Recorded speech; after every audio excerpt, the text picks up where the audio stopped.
मनोज जरांगे पाटील यांच्या उपोषणाची मनोज जरांगे पाटील यांनी पुन्हा एकदा उपोषणाला सुरुवात केलेली आहे आणि आज त्यांच्या उपोषणाचा चौथा दिवस आहे। चौथ्या दिवशी मात्र जरांगे पाटील यांची तब्येत काहीशी खालावलेली दिसते आहे। अन्न आणि पाणी त्यांनी ग्रहण केलेलं नाहीये, यासोबतच औषध आणि उपचार त्यांनी नाकारलेले आहेत आणि या सगळ्यामुळे त्यांना थकवा जाणवतोय। अन्न पाण्याचा त्याग केल्यामुळे त्यांची प्रकृती खालावलेली दिसते आहे। तर मराठा आरक्षणाविषयीची अधिसूचना सरकारने जाहीर केली आहे। या अधिसूचनेची तात्काळ अंमलबजावणी करावी अशी मागणी मनोज जरांगे पाटील करतात आणि त्यासाठी त्यांचे हे उपोषण सुरू आहे। आपण ही थेट दृश्य बघतोय। आंतरवली सराटीमध्ये मनोज जरांगे पाटील यांनी पुन्हा एकदा उपोषणाला सुरुवात केलेली आहे। त्यांच्या शरीरामध्ये अक्षरशः त्राण नव्हता आणि त्यामुळे त्यांना बसवण्यासाठी इतर जे मराठा आंदोलक होते आणि कार्यकर्ते होते त्यांनी आता त्यांना आधार दिलेला आहे। याआधी सुद्धा मनोज जरांगे पाटील यांनी त्यांच्या तब्येतीविषयीच्या गोष्टी पुढारी न्यूजच्या ओपन फोरम या कार्यक्रमामध्ये सुद्धा बोलून दाखवल्या। 17 दिवस त्यांनी मराठा आरक्षणाविषयीचं जे आंदोलन केलेलं होतं, उपोषण केलेलं होतं, या इतक्या दिवसांच्या आंदोलनामुळे माझं शरीर आतून काहीसं पोखरलं गेलंय अशी खंत सुद्धा त्यांनी व्यक्त केलेली होती। यासोबतच ज्या दिवशी म्हणजे पहिल्या दिवशी जेव्हा त्यांनी आताचं हे उपोषण सुरू केलं तेव्हा सुद्धा त्यांनी सरकारवरती टीका केलेली होती आणि ज्या वेळेला माझी प्रकृती गंभीर होते, खालावते, त्याच वेळेला सरकारला जाग येते आणि त्याच वेळेला सरकारकडून कुणीतरी चर्चा करायला येतं अशी खंत सुद्धा जरांगे पाटील यांनी बोलून दाखवली होती। तर आपण बघतोय आजचा चौथा दिवस आहे त्यांच्या उपोषणाचा आणि 4 दिवस झालेत तरी सरकारकडून कोणीही त्यांच्याशी चर्चा करायला गेलेलं नाहीये। काल खरं तर जिल्हाधिकाऱ्यांनी त्यांना जाऊन भेट दिलेली होती, काही अधिकारी सुद्धा त्यांना जाऊन भेटलेले होते। अन्न पाणी घेण्याची त्यांना विनंती करण्यात आलेली होती, उपचार घेण्याची विनंती करण्यात आलेली होती, मात्र या सगळ्याला त्यांनी नकार दिलेला आहे आणि अन्न आणि पाण्याचा त्यांनी त्याग केलाय। या सगळ्याचे अपडेट्स घेऊयात। गौरव साळी आमचे प्रतिनिधी आहेत आपल्यासोबत। गौरव, काय नेमकी माहिती मिळतेय तिथल्या आजच्या म्हणजे जे काही आंदोलन सुरू आहे, उपोषण सुरू आहे, त्याचा चौथा दिवस आहे आणि त्यांची प्रकृती काहीशी खालावलेली दिसते। खरं यामिनी जरांगे पाटलांची आज प्रकृती खालावलेली आहे। आजचा आमरण उपोषणाचा चौथा दिवस आहे आणि सलग 4 दिवस झाले जरांगे पाटलांच्या पोटात अन्नाचा एक कण नाहीये, पाण्याचा एक थेंबही नाहीये, त्यामुळे जरांगे पाटलांची प्रकृती आता खालावलेली आहे।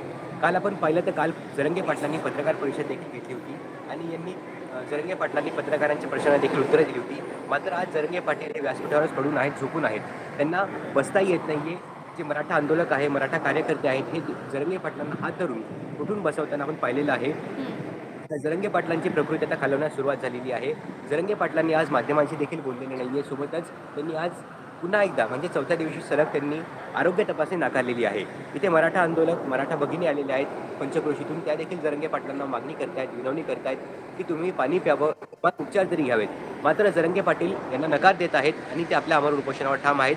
जोपर्यंत कायद्याची अंमलबजावणी होत नाही तोपर्यंत माझे आमरण उपोषण मी मागे घेणार नाही, असं मनोज जरांगे पाटील म्हणतायत। यामिनी, अगदी गौरव, तुम्ही असे सोबत राहा।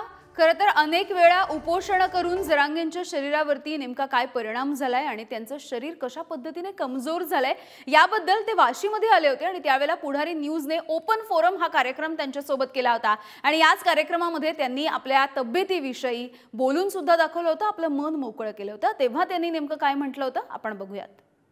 उपोषण इतके टोकाचे केले मी की इतके जीवावर बेततील ते की मलाही वाटलं नव्हतं इतके जीवावर बेततील ते। आताचा त्रास इतका आहे की मला 3-3, 4-4 वाजेपर्यंत झोप सुद्धा येत, पण हे समाजाला सांगून मला भावनिक नाही करायचं, पण मला काही कारण ते आहेत की मला झोप सुद्धा येत, भूक सुद्धा लागत नाही त्यामुळं, कारण ते शरीरच साथ देत नाही। काय करणार मी तरी, आणि तरीही मी समाजाला 24 घंटे वेळ देतो। 24 घंटे म्हणतोय मी तुम्हाला। समाज कसा संशय घेईल? मी भीतीत बोलू नाही तर बाहेर चौकात बोलू, समाजाला सांगितले सो काही करत समाज नाही, मला फेकून देतो ना। मला गद्दार कधी ठरवायचं तुम्हाला न सांगताच मी कुठेतरी निघून गेलो, मग यार दौड सोडून कुठे गेलं, मग गद्दार तुमच्यातच आहे, मी इथंच आहे, फक्त काही गनिमी कावी खेळावं लागत असते, मागं पुढे सारखावं लागत असतं आणि ते सरकारल्यामुळे समाजाचाच विजय होत असतो। ताठरपणाने एखाद दिवस मोठी हानी होण्याची शक्यता असते किंवा अपयशाकडे सुद्धा जाण्याची शक्यता असते। त्यामुळं अगोदर थांबलेलं बरं, पुढं अपयश आधी बघून घेऊ आणि मग पुढं सर। तर आताच आपण पाहिलं की एकीकडे जीवावर बेतणारी अशा पद्धतीची उपोषण आणि आंदोलनं मी केलेली आहे, भूक सुद्धा लागत नाही अशा पद्धतीची खंत त्यांनी व्यक्त केली आहे। मात्र काहीही झालं तरी समाजासाठी मी लढणार आणि हा वारसा मी असाच पुढे घेऊन जाणार आहे असं त्यांनी सांगितलंय आणि आपल्या आंदोलनाविषयी, आपल्या उपोषणाविषयी त्यांनी ठाम असा निर्धार सुद्धा व्यक्त केला आहे। शरीर तर शेवटी शरीरच, त्याच्यात शक्ती पण असायला लागते आणि त्याच्यातला कमजोरपणाही नसला पाहिजे आणि ती सगळ्यात माझ्यात आहे सध्या. पण मी ही शक्ती लढतोयच आहे. फक्त एकच आहे, छत्रपती शिवरायांचा विचार मानतो म्हणून माझ्यात बळ येतं आणि मी क्षत्रिय मराठा. जोपर्यंत जीव आहे म्हणजे वर मुंडकं नसलं आणि खाली हात नसले आणि एक जरी हात असला तरी क्षत्रिय हा लढणारच.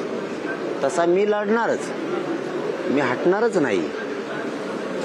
शेवटच्या क्षणापर्यंत लढणार. जीव निघून गेल्यावर धाराती पडत, पण जीव आहे तोपर्यंत हातातलं लढण्याचं अत्तर सोडणार नाही. पळण्याच्या भूमिकेत कधीच नाही राहणार.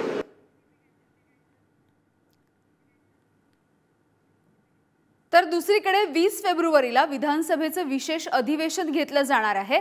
1 दिवसांचं हे विशेष अधिवेशन असण्याची शक्यता वर्तवली जाते. सगळे सोयरे या अधिसूचनेवरती चर्चा सुद्धा या अधिवेशनामध्ये केली जाण्याची शक्यता आहे. तर विशेष अधिवेशन घ्यावं आणि मराठा आरक्षणाविषयीचा जो प्रश्न आहे तो मार्गी लावावा. अधिसूचना काढलेली आहे, मात्र या सगळ्याविषयी आता सरकारने याची अंमलबजावणी करावी असं सांगितलं जात होतं. या सगळ्याविषयी बोलूया. सचिन जिरे आमचे प्रतिनिधी आहेत आपल्यासोबत. सचिन, विशेष अधिवेशनाची मागणी होतीये आणि या विशेष अधिवेशनाची शक्यता सुद्धा वर्तवली जाते आहे.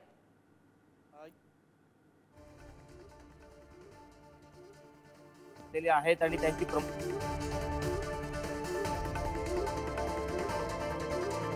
तर सचिन यांच्याशी पुन्हा एकदा जोडलं जाण्याचा प्रयत्न करूयात. मात्र सगळे सोयरे या अधिसूचनेच्या संदर्भामध्ये त्यांनी अंमलबजावणी करण्याविषयी सांगितलंय. सचिन यांच्याकडे पुन्हा एकदा जाऊयात. सचिन, काय अधिकची माहिती आहे?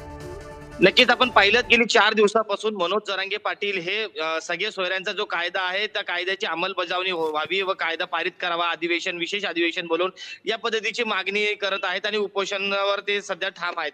मात्र आपण जर पाहिलं तर अशा माहिती समोर येत आहेत की येत्या 20 तारखेला हा विशेष अधिवेशन बोलवण्याची शक्यता आहे आणि या विशेष अधिवेशनामध्ये हा जो मनोज जरांगे पाटील यांची जी मागणी आहे की अध्यादेशाचा कायदा पारित करावा ते होऊ शकतो अशा पद्धतीच्या शक्यता सध्या वर्तवण्यात आहे. त्यामुळे आता या 20 तारखेला अधिवेशन होणार आहे किंवा नाही हे पाहणं देखील महत्त्वाचं राहणार आहे. मात्र दाट शक्यता अशी वर्तवण्यात येत आहे की मनोज जरांगे यांच्या जो उपोषण सुरू आहे त्यामुळे आता कुठेतरी 20 तारखेला हे अधिवेशन होऊ शकतं. यामिनी, अगदी धन्यवाद सचिन या सगळ्या अपडेटसाठी. तर आपण बघतोय की एकीकडे विधानसभेच्या विशेष अधिवेशनाची सुद्धा शक्यता वर्तवली जाते. मात्र ही दृश्य आपण बघतोय अंतरवाली सराटीमधली. मनोज जरांगे पाटील हे उपोषण करता आहेत आणि आज त्यांच्या उपोषणाचा 4था दिवस आहे. अन्न आणि पाणी याचा त्याग केल्यामुळे गेल्या 4 दिवसांमध्ये त्यांची प्रकृती काहीशी खालावलेली दिसते. तर वारंवार मराठा आरक्षणाच्या अधिसूचनेची अंमलबजावणी करावी ही याबद्दल ते मागणी करताना दिसत आहेत आणि आता त्यांच्या शरीरामध्ये त्राण उरला नाही अशी परिस्थिती आहे.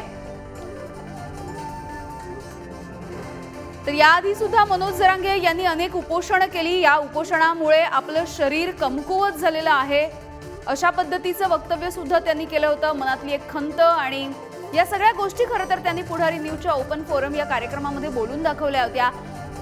मात्र तरी सुद्धा शरीर एकीकडे आणि दुसरीकडे मनाचा निर्धार सुद्धा खूप मोठा आहे असं सुद्धा त्यांनी म्हटलं होतं. समाजासाठी आपण शेवटपर्यंत लढत राहणार असंही मनोज जरांगे पाटील म्हणतायत. मात्र सध्या त्यांची प्रकृती काहीशी खालावलेली दिसतेय.